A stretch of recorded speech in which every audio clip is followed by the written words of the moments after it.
মালয়েশিয়ার প্রধানমন্ত্রী আনোয়ার ইব্রাহিমের সঙ্গে দেশটির রাজধানী কুয়ালালামপুরে দ্বিপাক্ষীয় বৈঠক করেছেন অন্তর্বর্তী সরকারের প্রধান উপদেষ্টা doctor Mohammad Yunus.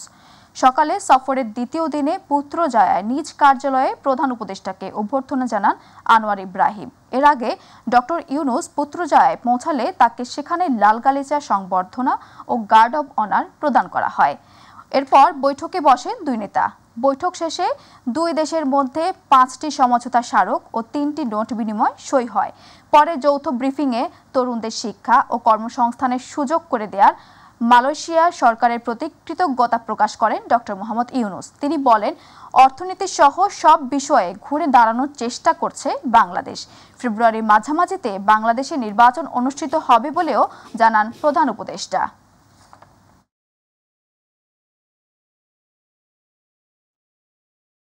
These workers are working here. They send their income back to Bangladesh, and that gives them the sustainability for their lives in the family, sending their children to school and have good education. So we wanted to thank Malaysia for hosting us so much of our people, and we hope this door will remain open and continue to become wider so that we can host many other young people to come and work in Malaysia. Bangladesh is a great country with enormous potential and a great friend of Malaysia, can secure peace and promote progress and development for their people.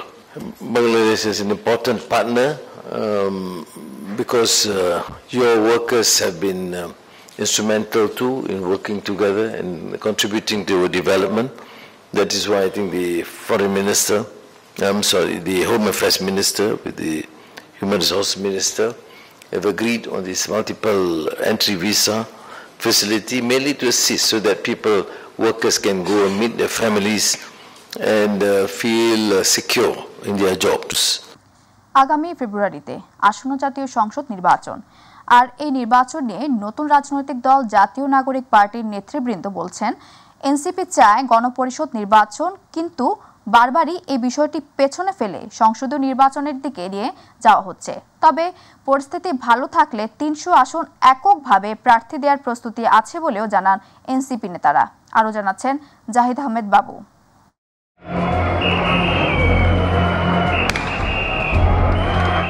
দীর্ঘ রাজনৈতিক অস্থিরতা, ছাত্র জনতার টানা আন্দোলন এবং শেষ পর্যন্ত জুলাই অভ্যুত্থানের মধ্য দিয়ে দেশের রাজনৈতিক মানচিত্রে উদিত হয় নতুন সূর্য। অভ্যুত্থানের পর বৈষম্য বিরোধী আন্দোলনের প্রথম সারির সমন্বয়করা গড়ে তোলেন নতুন রাজনৈতিক দল জাতীয় নাগরিক পার্টি এনসিপি। নিজেদের ভিতরে সুস্থ একটি প্রতিযোগিতা হয়, দয়া করে যেন আমরা কাউকে প্রতিপক্ষ না মনে করি। এই বিভাজনের রাজনীতির ঊর্ধ্বে উঠে আমরা একতার রাজনীতি বাংলাদেশে চালু করব। আর এর মাধ্যমে গঠিত হলো একটি নতুন অংশগ্রহণমূলক রাজনীতির প্ল্যাটফর্ম। আমরা বাংলাদেশকে সামনে রেখে, বাংলাদেশের জনগণের স্বার্থকে সামনে রেখে সকলে ঐক্যবদ্ধভাবে রাজনীতি এবং রাষ্ট্র বিনির্মাণ করব। সম্ভাবনার বার্তা নিয়ে আসা নতুন এই রাজনৈতিক দলের বক্তব্য হলো, গণপরিষদ ও সংসদ নির্বাচন একসাথে করা যেতে পারে। সে মোতাবেক আসন্ন জাতীয় নির্বাচন সংসদ নয়, গণপরিষদ নির্বাচন চাইলেন এনসিপির শীর্ষস্থানীয় নেতা সামান্তা শারমিন। একটা গণঅভ্যুত্থানের পরে, একটা যুদ্ধ পরিস্থিতির পরে কোন ধরনের নির্বাচন দিয়ে আপনি দেশটাকে ঠিক করতে পারবেন, সেটা হচ্ছে গণপরিষদ নির্বাচন। তো আমরা তো গণপরিষদ নির্বাচনের কথা কিন্তু এখন পর্যন্ত এর ব্যতীত আর কোনো নির্বাচনের কথা কিন্তু আমরা বলি নাই। সো আমরা দেখতে পাচ্ছি যে ক্রমশই গণপরিষদ নির্বাচনের আলাপটাকে সংসদীয় নির্বাচনের দিকেই নিয়ে যাওয়া হচ্ছে। মাঠের পরিস্থিতি বিবেচনায় সুষ্ঠু নির্বাচন হওয়ার কোনো সম্ভাবনা নেই বলেও জানান এনসিপি নেতা সামান্তা শারমিন। পুরো মাঠের পরিস্থিতির, রাজনৈতিক বিভিন্ন জেলার পরিস্থিতি, মানে প্রান্তিক জায়গায় তৃণমূলের পরিস্থিতিটাকে এমনভাবে সাজানো হয়েছে যাতে করে মনে হচ্ছে যেন নির্বাচন হওয়াটাই ছিল গণঅভ্যুত্থানের উদ্দেশ্য। আমাদের প্রার্থী যদি দিতে হয় সেই জায়গা থেকে আমরা খুবই ক্যাপাবল আছি এবং আমরা মাঠটাকে আমরা চেক করে এসেছি। 300 আসনে আমরা প্রার্থী দিতে পারবো, সেই আশা আমাদের আছে। এখন যে পরিস্থিতি আছে এবং আইনশৃঙ্খলা বাহিনী থেকে শুরু করে সেনাবাহিনীর মানে একদম প্রত্যেকটা পর্যায়ে লুকিয়ে ফেলার এক ধরনের প্রবণতা তৈরি হয়েছে। এই সামনের নির্বাচন ফেয়ার ইলেকশন হতে যাচ্ছে না। তবে সারা দেশে যেভাবে মানুষের সাড়া পাওয়া যাচ্ছে তাতে 300 আসনের প্রার্থী এককভাবে দেওয়ার প্রস্তুতি আছে বলে জানান দলটির আরেক নেতা ডাক্তার তাসনিম জারা। মানুষের মধ্যে একটা বিপুল প্রত্যাশা আছে। আমরা তো মাত্র পদযাত্রা শেষ করে আসলাম, বাংলাদেশের প্রায় প্রত্যেকটা জেলায় আমরা গিয়েছি। এবং সেখানে কিন্তু খুব স্পষ্টভাবে খুব জোরালোভাবে একটা পরিবর্তনের আকাঙ্ক্ষা আমরা মানুষের কাছ থেকে শুনতে পেয়েছি। আমাদের 300 আসনে এককভাবেই দেয়ার প্ল্যান, এবং সবচেয়ে বেশি যে কথাটা শুনতে পেয়েছি, বাংলাদেশের মানুষ নাগরিকের অধিকার চান, নাগরিকের মর্যাদা চান। আর নির্বাচনে শাপলা প্রতীক নিয়ে এগিয়ে যাওয়ার লক্ষ্য নিয়ে নির্বাচন কমিশনকে পক্ষপাতমূলক আচরণ না করার আহ্বান জানান অন্যান্য নেতারা। জনগণ শাপলায় এনসিপি এখন এক সুতায় গাঁথা, সো এর বাইরে কোনো কিছু আমাদের চিন্তাভাবনা নেই, এবং নির্বাচন কমিশন বরাবরই পক্ষপাতমূলক তারা আচরণ করেছে এবং বরাবরই করছে। একটা রাজনৈতিক দলকে খুশি করার জন্য সিদ্ধান্ত নেওয়া, সেগুলো কখনোই মেনে নেওয়া যায় না। জাহিদ আহমেদ বাবু, মাই টিভি, ঢাকা। কথায় আছে চোখ থাকিতে অন্ধ। একদিকে চলছে মানিকগঞ্জ শহরের খাল উন্নয়নের কাজ, অপরদিকে খুলে খুলে পড়ছে নিম্নমানের সিসি ব্লক। স্থানীয়রা বলছেন খাল উন্নয়নের নামে লোপাট হচ্ছে সরকারের কোটি কোটি টাকা। প্রতিনিধি আজিজুল হাকিমের রিপোর্ট, জানাচ্ছেন আতিকুর রহমান তিতাস। মানিকগঞ্জ শহরের বাজার ব্রিজ থেকে খালপার পর্যন্ত খালের উন্নয়ন ও সৌন্দর্যবর্ধনের কাজ চলছে। সিআরডিপি প্রকল্পের আওতায় 2022 সালের মাঝামাঝি 28 কোটি টাকা উন্নয়ন কাজের দায়িত্ব পায় ঠিকাদার প্রতিষ্ঠান মেসার্স অ্যাপেক্স এন্টারপ্রাইজ এবং মেসার্স কামরুল অ্যান্ড ব্রাদার্স। এর মধ্যে খালের ভেতরে 3টি ব্রিজের কাজ শেষ হলেও দুই পাশে ওয়াকওয়ের কাজ অর্ধেকও হয়নি, কিন্তু কাজ চলমান অবস্থায় বেশ কিছু জায়গায় ব্লক খুলে পড়েছে, আবার কোথাও ব্লক দেবে বড় বড় গর্তের সৃষ্টি হয়েছে। 2024 সালের জুনে প্রকল্পের কাজ শেষ হওয়ার কথা থাকলেও ইতোমধ্যে বেশ কয়েকবার উন্নয়ন কাজের মেয়াদ বাড়ানো হয়েছে, কিন্তু এখনও অর্ধেক কাজ সম্পূর্ণ করতে পারেনি ঠিকাদারি প্রতিষ্ঠান। কাজের ধীরগতির কারণে ময়লার ভাগাড়ে পরিণত হয়েছে শহরের একমাত্র খালটি। ঠিকঠাক করিয়া দিলে ভালো হয়, জনগণের সুবিধা হয়। খালি ওদিকে একটু কইরা তুইছে 2 বছর আগে, করার তালেই আছে, একদিকে করে আর একদিকে ভাঙ্গে। নগরবাসীর দাবি পৌর কর্তৃপক্ষের উদাসীনতা আর নিম্নমানের সামগ্রী দিয়ে কাজের কারণে নির্মাণাধীন কাজের এই অবস্থা, যার ফলে প্রতিনিয়ত নগরবাসীকে নানা সমস্যার সম্মুখীন হতে হচ্ছে। একটা কাজ করতে করতেই সেই কাজটা চলমান অবস্থায় যদি সেটা ভেঙে পড়ে, তাহলে কাজটা কিভাবে হচ্ছে সেই মান নিয়ে কিন্তু মানে আমাদের মধ্যে প্রশ্ন আসবে। অনেক টাকার কাজ, সেই অনুযায়ী কাজের মানটা অতটা ভালো হইতেছে না। নির্মাণাধীন কাজের ব্লক খুলে পড়ার কারণ জানালেন শ্রমিকরা। এখানে বৃষ্টিপাত হলে ব্লকগুলা ডাইবে গেছে, এখন আমাদেরকে এখানে ব্লক উঠাইতে বলছে, আমরা ব্লক উঠাইতেছি। এ বিষয়ে ঠিকাদার প্রতিষ্ঠানের মালিক ও ম্যানেজারের সাথে যোগাযোগের চেষ্টা করলেও তাদের মন্তব্য পাওয়া যায়নি, তবে দ্রুত কাজ শেষ হবে বলে জানালেন পৌর প্রকৌশলী। ভালো কাজ না হলে, খারাপ কাজ যখন হয় তখন আমরা চিঠি দিই, সংশোধন করি, সেটাকে রেকটিফাই করার জন্য নির্দেশ দিই। ঠিকাদার তো যে বৃষ্টি টিষ্টির মধ্যে কাজ তো সে চলমান রাখছে, কাজ তো হচ্ছে। আতিকুর রহমান তিতাস, মাই টিভি। ব্রাহ্মণবাড়িয়ার কসবায় পাটের আশানুরূপ উৎপাদন হয়েছে। কৃষকরা জানান স্বল্প খরচে লাভ বেশি হওয়ায় গত বছরের চেয়ে এবছর বেশি জমিতে পাটের আবাদ বেশি হয়েছে। বাজারে ভালো দর পেলে আর্থিকভাবে লাভবান হবেন তারা। কৃষি বিভাগ বলছে এবছর উপজেলায় প্রায় 65 হেক্টর জমিতে পাট চাষ হয়েছে। প্রতিনিধি আলমগীর হোসেনের তথ্যচিত্রে আরও জানাচ্ছেন শামস তাবরিজ উচ্ছ্বাস। প্রতি বছরের মতো এবারও ব্রাহ্মণবাড়িয়ার কসবায় পাটের আবাদ করেছেন কৃষকেরা। বর্তমানে পাট কাটা, জাগ ও শোকানোর কাজে ব্যস্ত সময় পার করছেন কৃষকরা। আবহাওয়া অনুকূলে থাকায় এবার পাটের ফলনও বেশ ভালো হয়েছে। বিঘা প্রতি পাট হয়েছে 10 থেকে 12 মণ। সাধারণত চৈত্র মাসে জমিতে পাটের বীজ রোপণ করা হয়, আষাঢ় ও শ্রাবণ মাসে জাগ দেয়া হয়, পরে পাটের আঁশ ছাড়িয়ে শুকানো হয়, এরপর তা বাজারে বিক্রির জন্য তোলা হয়।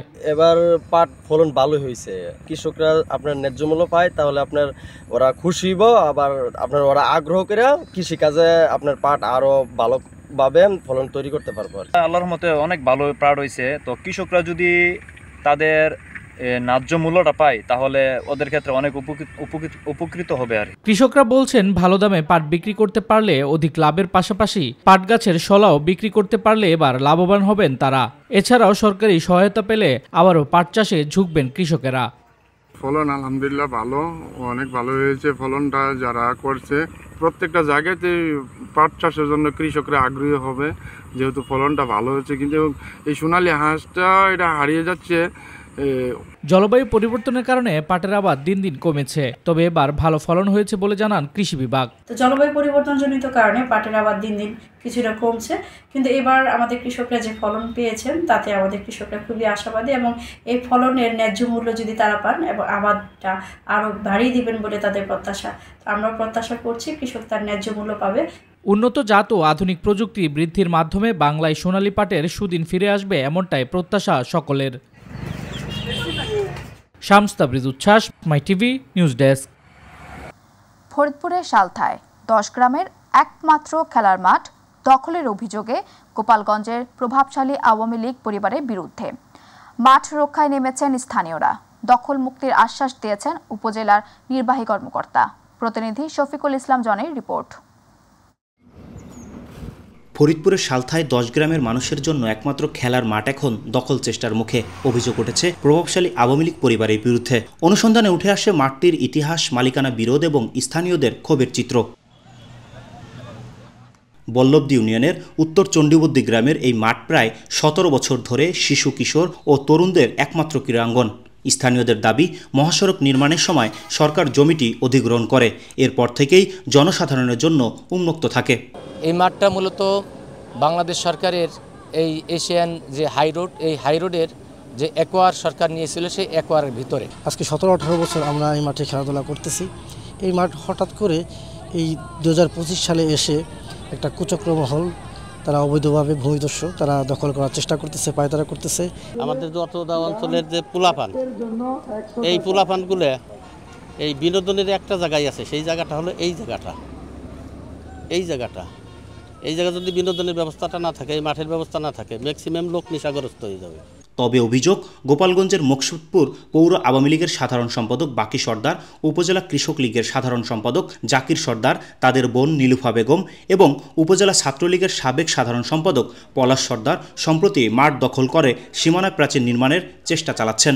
অনেক বছর ধরে ছোটবেলা থেকে মাঠটা দেখে আসতেছি, ওপারের থেকে লোকজন এসে তাদের ক্ষমতা জোরে আমাদের মাঠটা দখল করতে চাইতেছে। কিছুদিন 2-3 দিন আগে আইসে মাঠে সরাসরি বেড়া দিছে। যেহেতু এই কথা উঠছে, অবশ্যই এদের নিয়েই আমরা সরকারিভাবে এটা হস্তক্ষেপ করব, আর আপনাদের সহযোগিতা একান্তভাবে চাই, যে আপনারা পাশে থাকলে সবকিছু সম্ভব।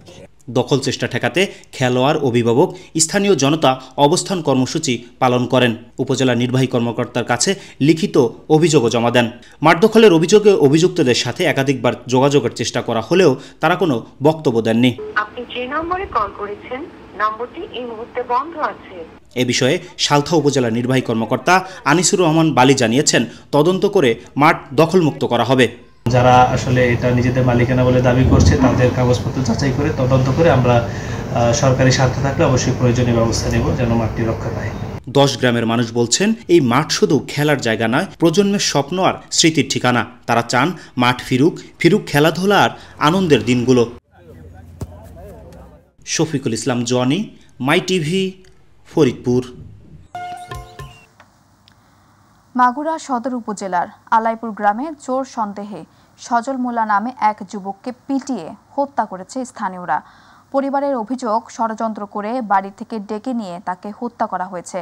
পুলিশ জানায়, রবিবার সন্ধ্যায় আলতাফ হোসেনের বাড়ি থেকে টাকা চুরির অভিযোগে সজলকে ধরে আলাইপুর মাদ্রাসার সামনে গণপিটুনি দেওয়া হয়।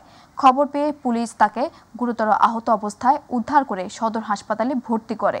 চিকিৎসাধীন অবস্থায় রাতেই তার মৃত্যু হয়। এই ঘটনায় 3 জনকে আটক করেছে পুলিশ।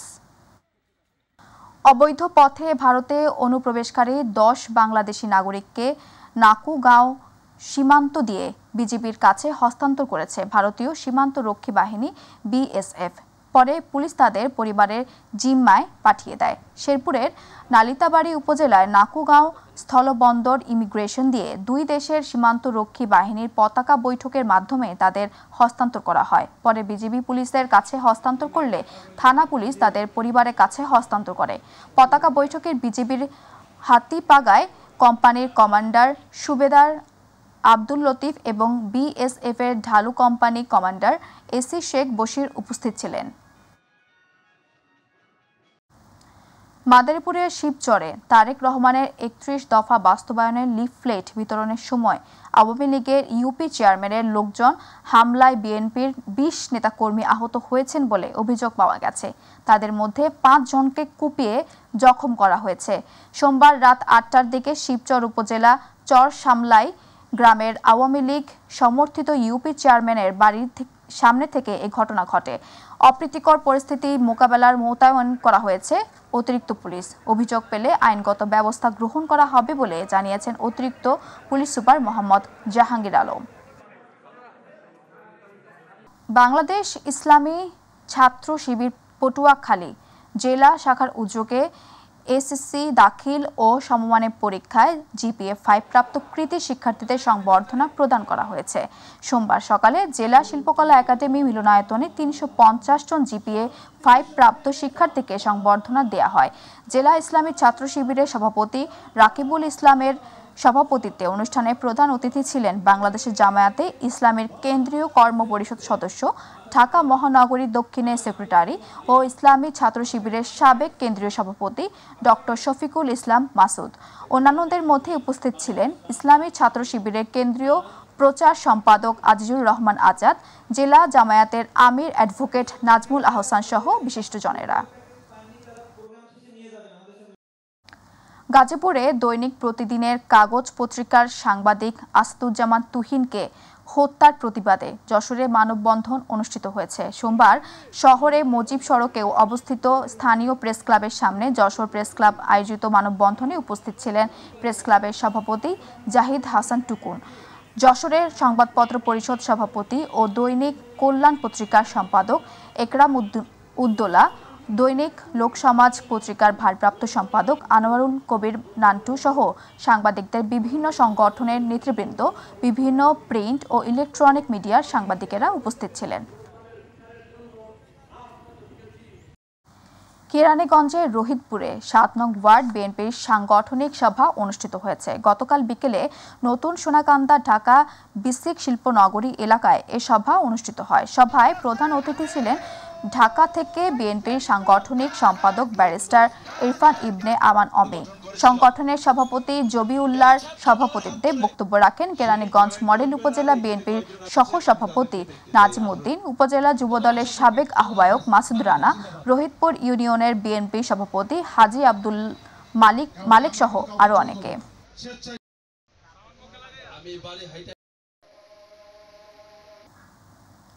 দিনাজপুরের পার্বতীপুরে পরিত্যক্ত মধ্যপাড়ার রেল স্টেশন এলাকায় প্রায় 12 একর লিজকৃত জমি জবরদখল চেষ্টার ঘটনায় সংবাদ সম্মেলন হয়েছে। ক্ষতিগ্রস্ত এলাকাবাসী ও লিজ গ্রহীতাদের উদ্যোগে গতকাল শহরের নতুন বাজারে এর আয়োজন করা হয়। সংবাদ সম্মেলনে লিখিত বক্তব্যে ভুক্তভোগীরা জানান, রাজস্ব ফাঁকি দিয়ে দীর্ঘদিন যাবৎ এসব জমি ভোগ দখল করে আসছিল একটি চক্র।